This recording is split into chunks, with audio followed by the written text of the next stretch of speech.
E aí, galerinha, voltamos de novo com a nossa aula, segunda parte aqui da ditadura militar, agora nos dois últimos governantes, né? Vamos falar de Geisel e posteriormente de Figueiredo. Geisel e Figueiredo, ambos Sorbonne, tá? Então, Geisel governou o Brasil de 15 de março de 1974 até 1979. Mais uma vez, falando aí que ele é Sorbonne, tá? E Geisel entrou com o seguinte lema, sendo prometendo promover a abertura lenta, gradual e segura da política. E de fato ele fez assim, tá, pessoal? A abertura política do Brasil, ela foi lenta e ela acabou sendo uma abertura inconstante, né? Ela tinha suas indas e vindas, ela ia e voltava nesse processo de abertura. O ministro da Casa Civil responsável por essa reaproximação dos militares do alto escalão com os setores civis foi o Golbery de Couto e Silva. Golbery, que já foi também responsável pelo SNI, tá? Ele responsável aí, portanto, pela essa reaproximação. É interessante também ressaltar aqui para vocês do governo de Geisel, que ele vai estabelecer uma política externa, mas sem orientação, sem orientação política. Então ele não tinha essa aproximação direta com os Estados Unidos. Tanto é que nós vamos ver que o Geisel ele vai reconhecer o novo governo que se formou em Portugal, né? Ele vai ser o primeiro a reconhecer o governo português que será instaurado em Portugal após a Revolução dos Cravos em 1974, irá se aproximar dos Emirados Árabes, de Bahrein, de Omã, irá reconhecer a independência da ex-colônia portuguesa Angola, irá reconhecer também a independência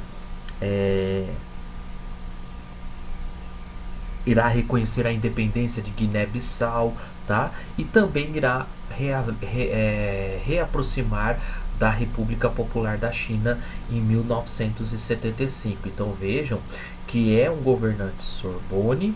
Anteriormente os Sorbones eles eram mais alinhados a essa política norte-americana, mas nós vamos ver que devido ao momento em que o mundo está passando, onde você tem aí uma crise provocada pela crise do petróleo, né, provocada aí pela escassez do petróleo, o aumento dos barris do petróleo, uma escassez de capitais com juros altíssimos sendo fornecidos pelos bancos privados, o Brasil caindo em si sobre o milagre econômico, que era um milagre que não se assegurava, né, um milagre econômico que não se sustentava por ser um crescimento que foi proporcionado devido a esses empréstimos estrangeiros a custo muito alto para o nosso território, tá? Então a não sustentabilidade do crescimento econômico brasileiro fez com que o próximo governante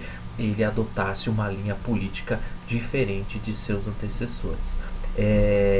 E aí eu coloquei aqui para vocês que a linha dura ela não vai aceitar as propostas do Geisel, tá? E irão continuar reprimindo. Então durante o governo do Geisel ainda nós teremos alguns crimes sendo cometidos no porão do DOI-CODE que acabaram levando a uma certa comoção e um certo impacto, né, uma certa pressão por parte da opinião pública com relação aos militares. Então nós teremos em outubro de 1975 a morte do jornalista Vladimir Herzog, que era editor-chefe da TV Cultura, ele que foi até a polícia militar dar o depoimento por livre e espontânea vontade, ele foi dar o depoimento sobre sua inocência e acabou sendo fotografado morto, enforcado nos porões da ditadura militar. A mesma coisa ocorreu com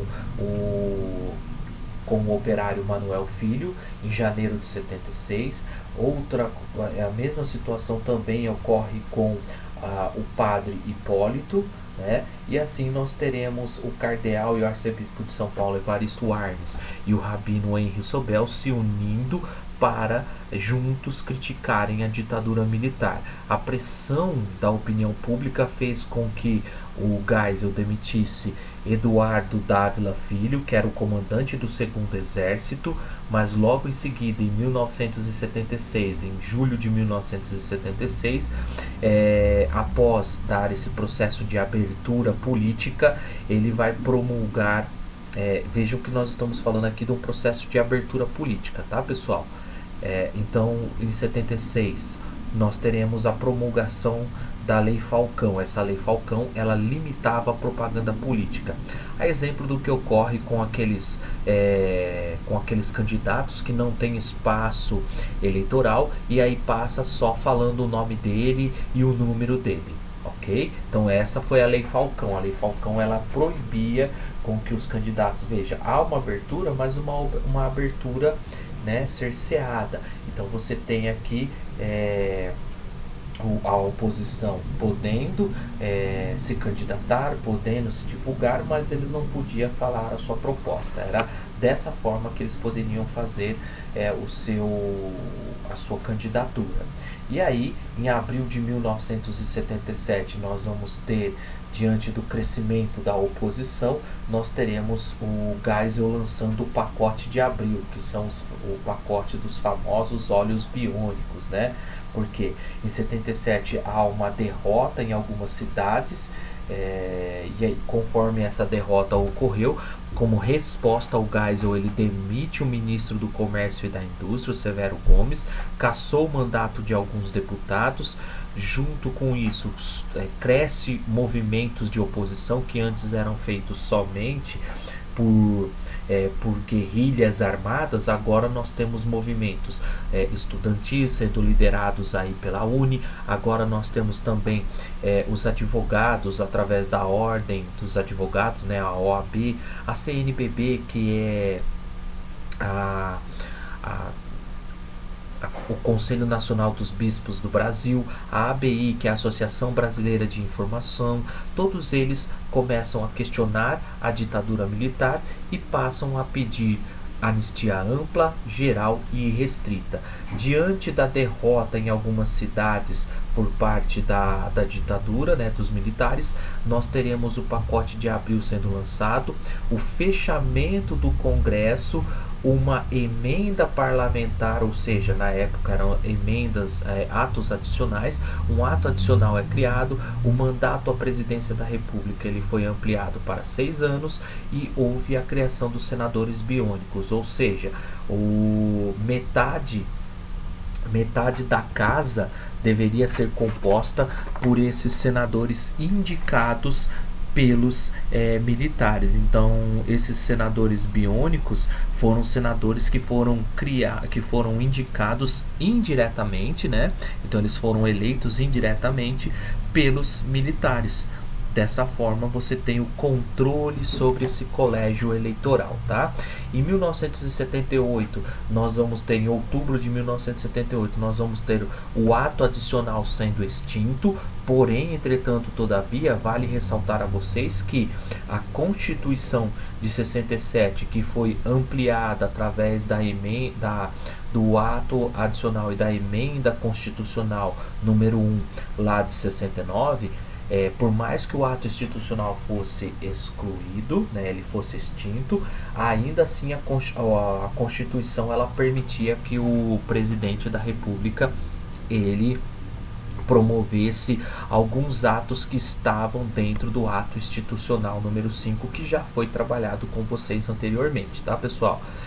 Nós teremos o início das greves dos sindicatos no ABC Paulista. Esse movimento dos operários em 1978 foram conduzidos aí pelo futuro presidente da República, Luiz Inácio, incorporado o Lula em seu nome, então Luiz Inácio Lula da Silva, onde esses movimentos operários, juntos com a UNE, com a OAB, com a CNBB, entre outros órgãos, eles questionavam o arroxo salarial, a inflação e a dívida externa.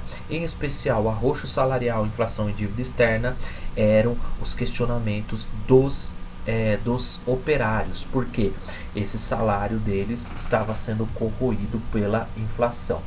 Na questão do plano econômico, pessoal, é importante ressaltar aqui a vocês que, mais uma vez, os militares eles irão investir nessas grandes obras de sustentabilidade nacional, né? A exemplo das indústrias das indústrias hidrelétricas. Então nós teremos lá hidrelétricas e indústrias termonucleares, tá? Então nós vamos ter a indústria de Itaipu sendo terminada, nós teremos a indústria de Tucuruí e a de Sobradinho. Termoelétrica, nós vamos ter a compra da Alemanha de Angra 1, futuramente Angra 2, e aí durante a redemocratização Angra 3. Usinas siderúrgicas serão construídas durante esse período, então nós teremos as usinas de Tubarão e de Aço Minas, que posteriormente serão privatizadas durante o governo Collor, tá? E vem a crise que vai acelerar ainda mais o processo inflacionário, o desemprego e o arroxo salarial dos trabalhadores. Essa crise que vai ser provocada inicialmente pelo petróleo, depois pelo fracasso dos Estados Unidos na guerra do Vietnã, faz com que internamente os Estados Unidos tenham a oposição de sua população e o governo norte-americano passe a perseguir governos que anteriormente ele fomentava a existência. Então passa a perseguir governos ditatoriais. Nós teremos, portanto, aí a crise econômica. Teremos também o programa Pró-Álcool sendo criado, o segundo Plano Nacional de Desenvolvimento Econômico, que acaba não tendo tanto êxito, né? Vai ser mais do mesmo, manutenção do modelo, novos empréstimos, mais importações e busca de novos mercados para exportação, como eu disse para vocês, através da reaproximação com inimigos da ditadura e também a aproximação com países recém-independentes, numa tentativa de substituir essas importações, mas, como eu disse para vocês, mais do mesmo, tá? E aí nós teremos algumas imagens desse momento, beleza? O próximo candidato a ser escolhido pelos militares internamente vai ser o Figueiredo. Geisel irá indicar o Figueiredo à presidência, né? Quem queria concorrer aí ao Congresso era o Euler Bentes, o general Euler Bentes Monteiro, tá? Só que aí o Geisel consegue emplacar o Figueiredo, que foi bem aceito pelo colégio militar. E Figueiredo também era favorável a esse processo de abertura, lembrando que Figueiredo também foi chefe do SNI, né? Assumiu a chefia do SNI durante o governo Médici. Então, olha lá, ó, participou do golpe lá de 64, foi chefe militar de Médici, na SNI em 1974 e teve como ministro da Casa Civil durante a sua gestão, que posteriormente acaba sendo demitido do caso, o general Golbery de Couto e Silva, tá? E o Figueiredo ele acaba se elegendo e posteriormente ele acaba emitindo na sua posse a seguinte frase, que o país seria uma democracia e quem for contra eu prendo e arrebento. Essa era a frase do Figueiredo, tá? Ele vai promover essa abertura política devido a uma pressão por parte dos artistas, empresários, estudantes, religiosos e operários. Então, diante da crise econômica que nós estávamos enfrentando, inflação, desemprego, empréstimos, altos juros, tudo isso só vem corroer a imagem de que a ditadura não foi um momento bom. A ditadura, ela de fato, houve alguns momentos de avanços, mas todo esse avanço não se sustentou porque afundou o Brasil em uma crise inflacionária que vai chegar em seu ápice durante o governo Collor, tá? Então aqui algumas imagens e chart também referente ao período, né? Eles gastam e nós pagamos, agora meu pai só vai fazer compra assim com carrinho de bebê, tá? Em 1979 nós teremos mais movimentos grevistas, nós teremos 30 movimentos grevistas, em torno de 3 milhões de trabalhadores. No ABC Paulista serão 200 mil trabalhadores, seguindo Lula, grupo desvinculado a esses grupos tradicionais da política. Esses grupos eles acabam surgindo dentro do sindicato, lembrando que as greves ainda não estavam sendo permitidas, tá?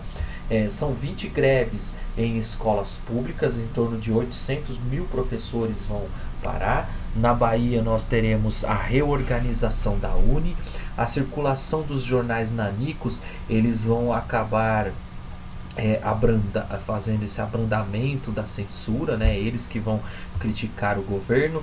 Em 79 é colocada em prática a lei da anistia, porém não é ampla e também não é irrestrita, porque ela vai restringir a anistia a quem esteve envolvido com luta armada e atos terroristas. Esses indivíduos tiveram as suas penas sendo revistas até a Constituição de 1988. Aí sim, muitos deles tiveram a sua anistia e, portanto, foram libertos ou considerados livres para voltar ao país, tá?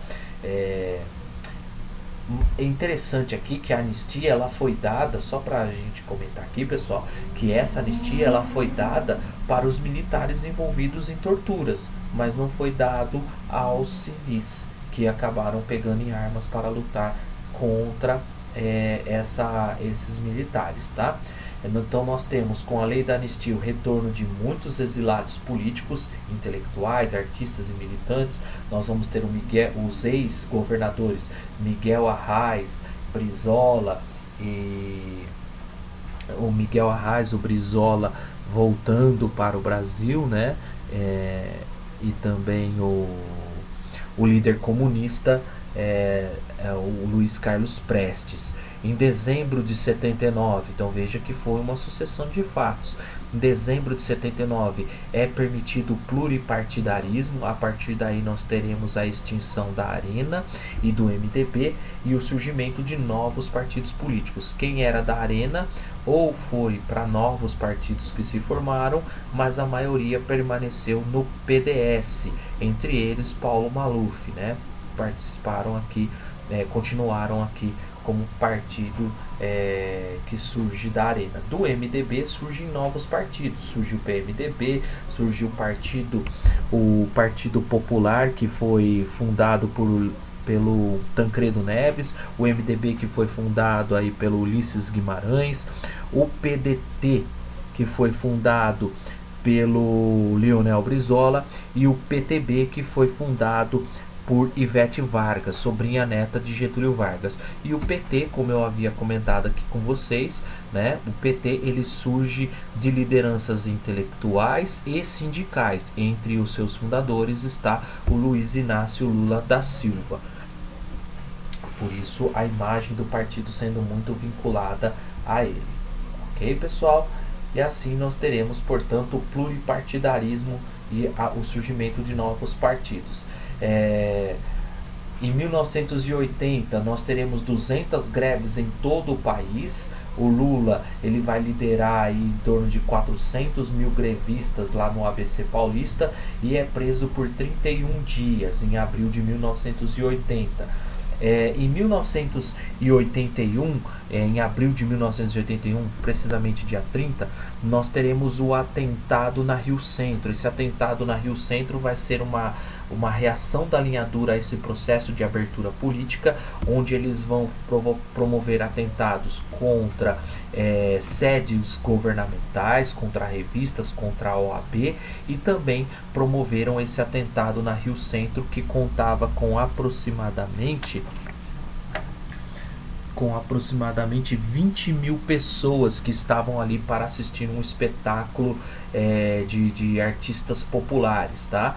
O que aconteceu aqui foi uma desmoralização da linha dura, a renúncia de Golbery de Couto e Silva devido ao arquivamento do caso, né?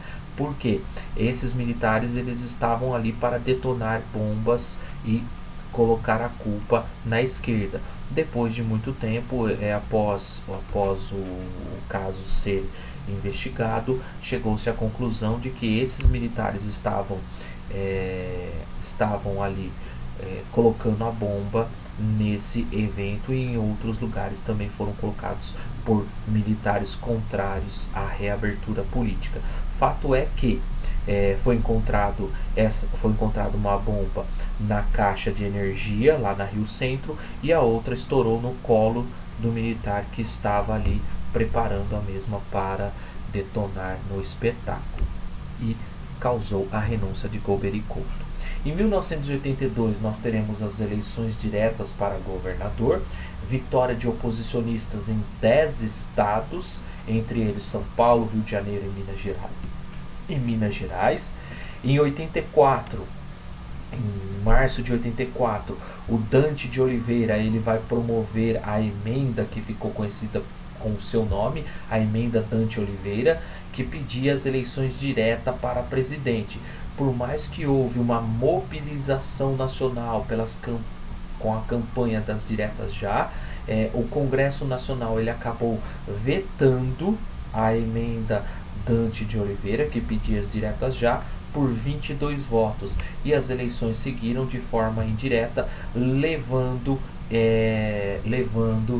à presidência da República o Tancredo Neves, dia 1º de 85. Tancredo Neves acabou sendo eleito aí como presidente da República, né? Mas